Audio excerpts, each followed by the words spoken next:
Ketika saya update konten-konten terbaru ya seputar review-review motor ini ya, kita langsung aja bahas ke bagian speedometernya ini. Jadi di bagian speedometer ini ada beberapa indikator ya teman-teman, dimulai dari indikator kecepatan, RPM, dan juga untuk kecepatannya ini di digital ya teman-teman. Nah ini digital ya, dan untuk di bagian sini ini RPM ya teman-teman. Jadi barangkali ada yang belum tahu, untuk stangnya sendiri ini bukan stang ori dari Vixennya ya, ini sudah gantian menggunakan stang RZR atau apa ini ya teman-teman, kurang paham juga saya. Dan juga di sini ini ya, di bagian sini ini sudah diturunin ya untuk di bagian sok depannya ini ya, ini hampir mentok sampai sini ya teman-teman. Nah tuh kelihatan banget kalau ini diturunin ya di bagian sini ya.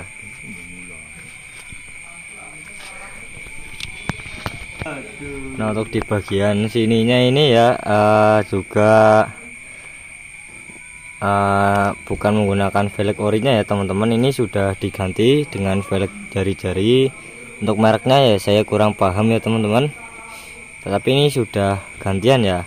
Untuk sistem rem depannya juga ini menggunakan sistem cakram ya teman-teman, jadi untuk pengeremannya ya juga enak ya teman-teman, tidak ada kendala ataupun ya masalah ya saat berkendara gitu ya, kecuali kalau jarang diservis mungkin untuk penekanan remnya itu agak dalam ya.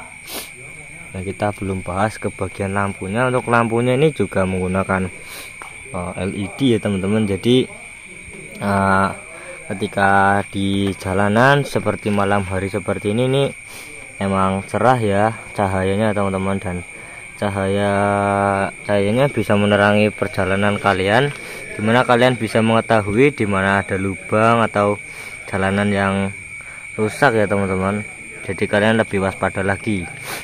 Nah untuk di bagian sininya ini juga sudah FI atau injeksi ya teman-teman, jadi jangan khawatir bensinnya itu boros karena ini sudah dilengkapi dengan sistem injeksi.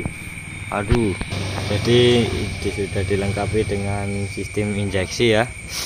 Jadi untuk penggunaan bahan bakar ini emang irit ya teman-teman, dan juga tidak boros karena ini sudah injeksi. Dan untuk gigiannya ini sampai gigi 5 ya teman-teman, jadi kecepatannya juga cukup ya. Untuk cc nya juga ini berada di cc 150 cc, jadi ya untuk kecepatan juga alun-alun mas,